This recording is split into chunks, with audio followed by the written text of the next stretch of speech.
10 years after the cancellation of Star Trek The Original Series, fans would return to the Enterprise in the franchise's first big-budget feature film. However, history was almost very different, as the original plan called for Kirk and his crew to return to the small screen for a new series called Star Trek Phase 2. And while development for this show got pretty far with scripts written and sets built, it ultimately would be canceled in favor of making the motion picture. Yet Phase 2's legacy would endure, as it would go on to lay the groundwork for both the films, The Next Generation, and even Voyager. So let's dive in and unravel the mystery of what led to its demise, the profound impact it left on the vast Star Trek universe, and find out what could have been Star Trek Phase 2. Star Trek originally aired on NBC in 1966 on Thursday nights. The first adult space adventure blasts off Thursday, September 15th. But as its ratings began to decline due to increased competition, NBC moved Star Trek to Friday nights at the same time for its second season. Coming to Fridays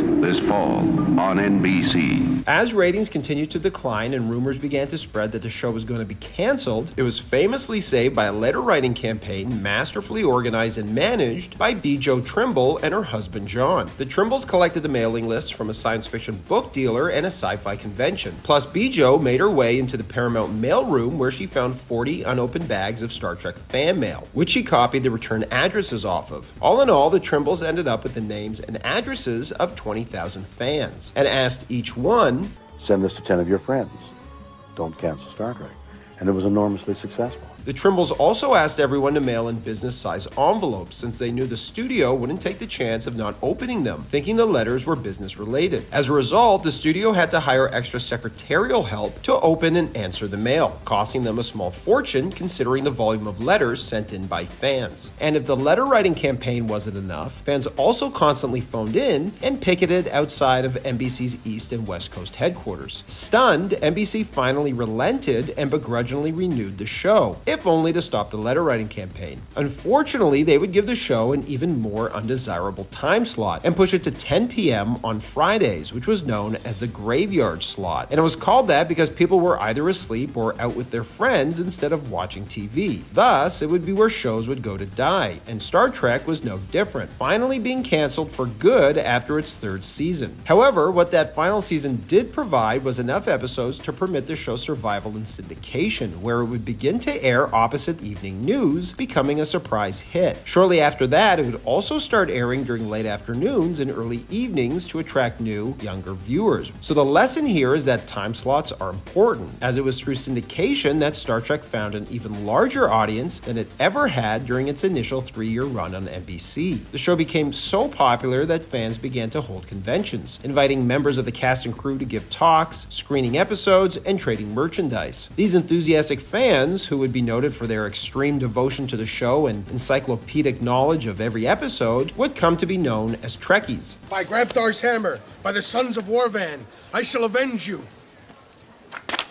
And because Trekkies enjoyed rewatching each episode several times over, prices for syndicating Star Trek actually rose over time instead of falling like other syndicated reruns, leading the Associated Press to describe Star Trek as the show that won't die. It became such a cash cow that Paramount, who owned the rights to the show, would refer to it internally as the franchise and their crown jewel. And as Paramount began formulating plans to launch their own television network to compete with ABC, CBS, and NBC, who had bungled the airing of the original series, talk began of producing a new Star Trek series to anchor the new network. A 2-hour made-for-TV movie would lead the way at a cost of just over $3 million, which would have made it the most expensive television movie ever made at that point, to be followed by a brand new episode each week. The series would be a sequel to the original series, featuring the same crew embarking on a new 5-year mission. Star Trek creator Gene Roddenberry was promised that it would be a first-class effort, with a budget to match. And with that, the first thing he would do would be to update and redesign the sets and the Enterprise itself. Prior to Phase 2, Paramount and Roddenberry were actually planning a Star Trek motion picture called Planet of the Titans, which was eventually scrapped in favor of moving forward with the Phase 2 TV show. But while they were planning that movie, concept designer Ralph McQuarrie, famous for his work on Star Wars, was hired to redesign the Enterprise for the big screen, which is where these radical designs came from that you can find all over the internet. So when the time came to have another go at updating the Enterprise for Phase 2, this time, Roddenberry, realizing that previous attempts to redesign the Enterprise had strayed too too far from the look of the iconic vessel, asked Matt Jeffries, designer of the original ship, to come back and update it to reflect a refit that would be part of the series' backstory. And his approach, to quote Mr. Spock, was pretty logical and based on the principle that the ship's technology would be updated over time, but the general silhouette would always remain the same. Therefore, not seeing a need to change the saucer, he mainly focused on the nacelles and the struts that supported them, saying, part of the theory of the ship's design in the first place was that we didn't know what these powerful things were, or how devastating it would be if anything went awry. So that's why we kept them away from the crew. And that meant they could be easily changed if you had to replace one. And that's exactly what he did, changing them from tubes to thin, flat-sided modules and tapered their supports. He also added the distinctive photon torpedo port on the neck between the saucer and the engineering hull. Work began in earnest on the model of the refit Enterprise, but when the series was eventually canceled and plans changed to making the motion picture instead, it was determined that the model was too small and not detailed enough to meet big screen requirements, and that a new model had to be built from scratch. Jeffries' design, however, would endure and form the basis of the new model and refitted Enterprise we get in the motion picture, albeit with a few minor changes. And while the uniforms would stay largely the same as the original series, the interior sets would get a major upgrade. Engineering, which was a big open space in the original series, great for fistfights with Khan, would now not only feature multiple levels, but more importantly, a warp core, which would become a staple of engineering sets in the future. The bridge would also undergo a redesign, with the most notable changes being a big comfy chair for the captain and monitors at each crew member's workstation that looped animations via rear projection screen instead of the cheap, low-budget looking static images seen on the original series. Construction on both the engineering and bridge sets would not only begin, but both almost neared completion before the show was ultimately canceled. However, neither set would be scrapped, as both would be repurposed and redesigned for use in the motion picture. Roddenberry also wanted to show more of the crew's personal lives, and to that end created the recreation room, which would be a place for crew members to relax and enjoy leisure time. And while we get a glimpse of a redesigned version of this room in the motion picture, it wouldn't be until The Next Generation that we see a fully realized version of this idea with 10 Forward. As the writers began to script new episodes, a massive problem arose over what actors would be returning. While Roddenberry was confident that he could get most of the crew back, William Shatner and Leonard Nimoy were question marks. In the case of Shatner, he was demanding more money, and rightfully so. And the reason he wanted more money is because neither he nor his castmates were receiving any residuals from the reruns of the original series, which had become one of the highest syndicated shows on television. According to Shatner, this wasn't because the cast signed bad contracts in 1966, but because this type of deal just didn't exist at the time and only started appearing a few years after the show ended. By contrast, the cast of Friends, for instance, each make $20 million a year from residuals. If the cast of the original series had that kind of protection in their contracts, they each would have and should have earned a fortune over their careers. Shatner made so little that he found himself living out of a camper shell on his pickup truck after Star Trek was canceled, saying, "It didn't pay very well to begin with, and I'd just gotten a divorce, which took all of the money I'd been able to save. Plus, I had 3 children, so I was broke and living out of a truck for a while after Star Trek."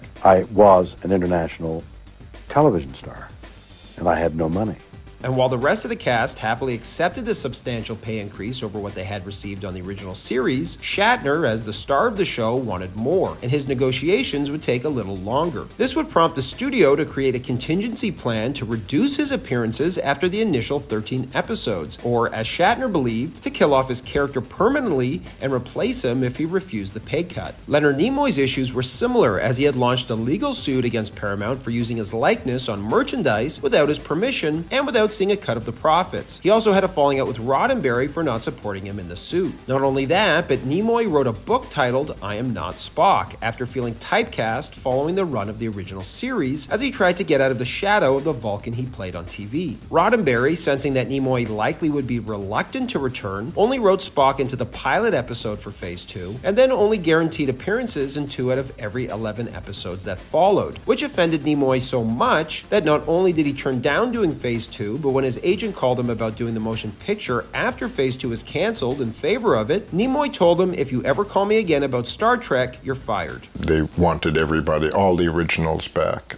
They didn't get Leonard, and that necessitated the creation of a new character to replace Spock, and that character was Zahn. My readings seem to indicate some sort of sensor unit attached to each device. Unlike Spock, who was half human and half Vulcan, Zahn would have been a full-blooded Vulcan. He would have been younger too, and completely unfamiliar with and perplexed by human nature and emotion, but deeply curious about them. David Goudreau was cast as Zahn, but following the announcement that he would be replacing Spock, hate mail began to flood in, with some fans even threatening to poison Goudreau and dose him with LSD. And while the character would eventually be scrapped for the motion picture, Goudreau would appear in a small role as the commander of Epsilon 9, the space station destroyed by V'ger early in the film. Shatner's fears of being replaced were warranted, as that's exactly what the character of First Officer Will Decker was designed to be, an eventual replacement for Kirk. While the role was never cast at the time of the series Cancellation, Stephen Collins would play the character in the motion picture. But unlike the antagonistic relationship Decker has with Kirk in the film, the Phase 2 Decker would have worshipped Kirk. Kirk, for his part, is very much in the process of training the young commander for the responsibilities of Starship Command someday, which is something that might have come sooner rather than later had Shatner refused a pay cut to continue on with the series after the initial run of episodes. The final new character the show would have introduced was Lieutenant Ilia, who, like Decker, would also find her way into the motion picture. Ilia was written to have empathic abilities. Additionally, on her home planet, almost everything in life would be sex-oriented. But since this is not so with humans, Ilia would have had to repress this emotional drive aboard the Enterprise. Apart from Decker and Ilia appearing in the motion picture, if all three of these new characters seem somewhat familiar, that's because they are, as they were all repurposed for the next generation. Will Decker would become Will Riker, Picard's first in command. In Phase 2, Kirk would have called him First, similar to Picard calling Riker Number 1, as a throwback to old naval parlance for the ship's first lieutenant. Make it so, Number 1. Key attributes of Lieutenant Ilia, including her empathic abilities, prior romantic involvement with the first officer, and her culture's openness towards sexuality. A Betazoid woman, when she goes through this phase, quadruples her sex drive. Or more. Or more. Served as the foundation for Counselor Deanna Troi. And many elements of the character of Zahn, like his inability to show emotion, I don't feel an attack is the logical approach at this moment. Search to understand humans, and his many bungled attempts to try and imitate them, Data? That was not funny. Would be incorporated into the character of Data. Not only that, but the idea of including a young Vulcan science officer in Wrath of Khan was also partly inspired by Zahn from Phase 2, except the gender of this character ended up being changed to female and the character renamed to Savick. When asked by the studio if there was anything he wanted to do on the original series but couldn't, Roddenberry answered by wanting to show 23rd century Earth for the first time, which would form the jumping off point for the plot of the Phase 2 pilot. Titled In Thy Image, the plot would have been pretty similar to that of the motion picture. Notable differences between the film and the pilot are as follows. In the pilot, V'ger does not evolve into a new life form at the end of the episode, and Ilia is returned unharmed to the Enterprise. Kirk talks down V'ger like he's talked down robots and androids many times before on the original series, from destroying Earth by convincing it not to in an impassioned speech. Decker is never antagonistic towards Kirk either, since Decker is not the captain of the Enterprise in the pilot, and Kirk only reluctantly accepts command as the Enterprise's current captain is stuck on the other side of the galaxy. And finally, the episode would have ended with Starfleet telling Kirk and his crew that they consider these recent events as Enterprise's shakedown cruise, prompting Kirk to order Scotty to leave orbit for their new 5-year mission. 13 episodes were written for Phase 2, 2 of which would actually be repurposed for the next generation. Those episodes were Devil's Due, which was criticized for being reminiscent of the original series, and the infamous episode The Child that saw Troi impregnated by an alien entity. There was also another time travel episode that was reminiscent of The City on the Edge of Forever, with Kirk falling in love with a woman on Earth during the attack on Pearl Harbor and facing a similar dilemma of altering history forever. This episode would have showcased Kirk's bitterness that Zahn wasn't Spock, as Kirk would have blamed him for the screw-up that sent him to the past. There was also an episode that would have dove into the complexities of Klingon culture, which would finally be explored in detail in The Next Generation, albeit differently than how they're depicted here. So what went wrong? Well, 2 things. First, the idea for Paramount's own television network was scrapped, which eliminated the need to produce a TV show to anchor it. However, Paramount had already spent $500,000 on development of Phase 2 and wanted to find a way to recoup these expenses. The other reason was that Star Wars had just come out. With the sudden explosion of Star Wars and success that had, Paramount people started looking at each other and saying, well, what do we have like that?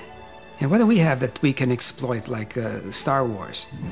And somebody in the back of the room said, I think we have something called Star Trek. And with that, plans for a new series were canceled as Paramount pivoted to making a motion picture out of the pilot episode. 15 years later, Paramount would try to launch their own network again, and just like before, would commission a new Star Trek series to anchor it. This time, though, it would actually happen. The network would be called the United Paramount Network, or UPN for short, and the Star Trek series that would anchor it would be Voyager. Thanks for watching, everybody, and don't forget to like and subscribe to Bullets and Blockbusters for more great content.